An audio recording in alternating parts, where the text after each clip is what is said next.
Hi friends, அவரா மே கஹா தம் தான்ற ஹிந்தி படத்தை தான் இப்போ ரிவ்யூ பண்ண போகிறேன். ஸோ இந்த வீடியோ உங்களுக்கு பிடிச்சிருந்தா லைக் பண்ணுங்கள், ஷேர் பண்ணுங்கள் அண்டு நோட்டிஃபிகேஷன் பண்ணிங்க. நான் எல்லா படமும் வந்து இந்த ரிவ்யூ பண்ணுறதெல்லாம் வந்து தமிழில் தான் பண்ணுவேன், எந்த லாங்குவேஜாக தான் இருந்தாலும். ஸோ எனக்கு அது தமிழில் ரிவ்யூ பண்ணுன்றது தான் என்னோடய ஆசை. ஸோ இந்த வீடியோ பிடிக்கிறவங்க லைக் பண்ணுங்கள், ஷேர் பண்ணுங்கள், சப்ஸ்கிரைப் பண்ணிங்க, நோட்டிஃபிகேஷன் பண்ணிங்க. அவரா மே கஹா தம் தான்ற படம் வந்து பார்த்திங்கன்னா அஜய் தேவகன் நடிச்சிருக்காரு. இந்த படத்தை இயக்குனது வந்து பார்த்திங்கன்னா நீரஜ் பாண்டே. அவர் தான் அந்த ஸ்கிரிப்டோட கிரெடிட்டும் வந்து நீரஜ் பாண்டேக்கு தான். ஸோ இதில் 4 கேரக்டர் தான், ஆனால் 2 கேரக்டர் தான். அது அவங்க வந்து 2 பேர் எங்கே இருந்தால் இப்படி இருக்கும் அப்படின்றது தான் இந்த படத்தில். அஜய் தேவகன் கிருஷ்ணான்ற கேரக்டர் நடிப்பார், தபு வந்து வசுதான்ற கேரக்டர் நடிப்பாங்க. இவங்களே எங்கே அந்த ஃப்ளாஷ்பேக்கில் பார்க்கும்போது சாந்தனுன்றவங்களும் சைன்றவங்களும் நடிச்சிருக்காங்க. அவங்க அழகாக இருந்தாங்க. சை மஞ்சுரேக்கர் வந்து யங் வசுதாவா தபு நடிக்கிற கேரக்டரில் அழகாக இருந்தாங்க. ஸோ இப்போ படத்தோட கதைக்கு போயிடலாம். ஸோ ஃபஸ்ட்டு வந்து பார்த்திங்கன்னா கிங் ஆர்த்தர் ஜெயில் ரோடுன்னு ஃபஸ்ட்டு காட்டுறாங்க ப்ரெசன்ட் டேன்னு. அதில் வந்து பார்த்திங்கன்னா ஒரு கைதி இருப்பார், கிருஷ்ணான்றவர். அவர் வந்து 20 வருஷமாக வந்து கைதியாக இருப்பார். ஒரு கொலை பண்ணதுக்கான ரீசனுக்காக கைதியாக இருப்பார். இப்போ வந்து அவர் வந்து விடுதலை ஆக போகிறாரு.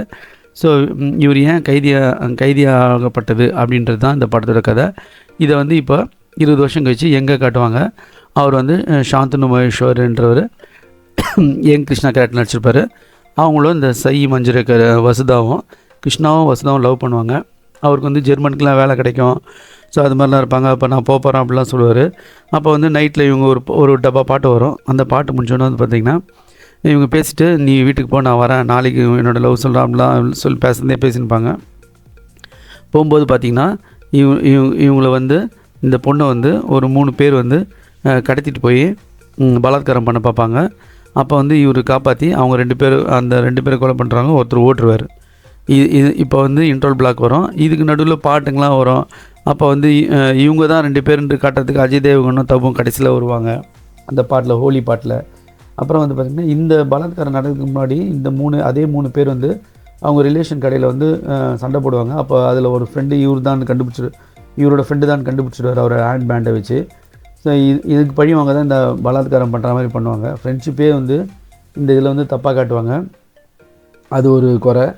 இந்த இன்ட்ரோல் பிளாக்கில் வந்து பார்த்திங்கன்னா இவர் கொலை பண்ணி 2 பேரை இழுத்துன்னு வர ரோட்டில் அப்படியே அந்த ஊக்க வச்சு, இந்த உள்ளூரின் கை மாதிரி அவருக்கு அரிசி மண்டியில் இருக்கிற ஊக்க வச்சு இழுத்துன்னு வருவார் 2 பேரை. இப்போ இன்ட்ரோல் பிளாக் வரும். இது ஒரு வாட்டி இந்த கொலை பண்ணதை காட்டுவாங்க.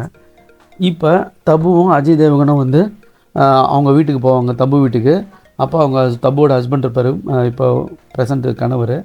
இவர் தான் என்னோடய முன்னாள் லவர் அப்படின்னா அவர் கேட்பார், அன்றைக்கி நைட் என்ன நடந்தது அப்படின்னுவார். எப்போ 20 வருஷம் கழிச்சு தான். இதை வந்து தபுன்னு நினச்சிருந்தா ஃபஸ்ட் நைட்லேயே சொல்லியிருக்கலாம். 20 வருஷம் வச்சு கேட்பார். மறுபடியும் இந்த கொலை பண்ண சீனே மறுபடியும் ரிப்பீட் ஆகும். அது இன்னும் கொடுமை. இப்போ வந்து 3ஆவதாக இவர் போயிடுவார். இப்போ அஜய் தேவகன் போனவொன்னா அவங்க ஃப்ரெண்டு கூட. இப்போ தபு வந்து என்ன நடந்ததுன்னு உண்மையிலே சொல்லுவாங்க, ரிவீல் பண்ணுவாங்க. பார்த்தா இந்த பொண்ணு தான் கொலை பண்ணியிருக்கோம். இதை 3ஆவது வாட்டி காட்டுவாங்க. நீ போய்டு, நான் ஏற்றுக்கிறேன்ட்டு இவர் குத்தி எப்படி ஏற்றுன்னு ஒரு ரோட்டில் அதை ஊருக்குறுக்காக பார்த்துட்டு கத்துற மாதிரி இருக்கும். இதுதான் படத்தோட கதை. கடைசியில் ஒருத்தர் தப்பிச்சு ஒன்று கொலை பண்ணுவார், ரிவெஞ்ச் எடுப்பார், இல்லை பழி வாங்குவார்னு பார்த்தா அதுவும் இல்லை. கடைசியில் அப்படியே பேசினே அப்படியே டென்ஷன் போடுவாங்க. இது வந்து ரொம்ப எப்படி சொல்கிறதே தெரில, ரொம்ப ஸ்லோவான படம். அஜய் தேவன் போல் ஆக்ஷன் ஹீரோக்கு இப்போ மைதான் மாதிரி ஒரு படம், ஷைத்தான் மாதிரி ஒரு படம், அதெல்லாம் அவருக்கு வேலையே இல்லை. சைலண்ட்டாக திருஷ்யமாவது அவருக்கு கொஞ்சம் நல்லா இருந்துச்சு. இந்த 3 படமே வந்து பார்த்திங்கன்னா ரொம்ப ஸ்லோ படம். ஏன்டா பார்த்தோம் தேட்டர்லன்ற மாதிரி ஆயிடுச்சு. தேட்டரில் வந்து இங்கே சென்னையில் கொஞ்சம் ரெஸ்பான்ஸ் இருந்தது. எல்லாம் வந்து ஃபோன் பார்த்துக்கின்னு எல்லாம் டைம் பாஸ் பண்ணியிருந்தாங்க. ஸோ நீங்கள் பார்க்குறவங்க பார்த்து தேவைன்னா என்ஜாய் பண்ணுங்கள். Thanks friends.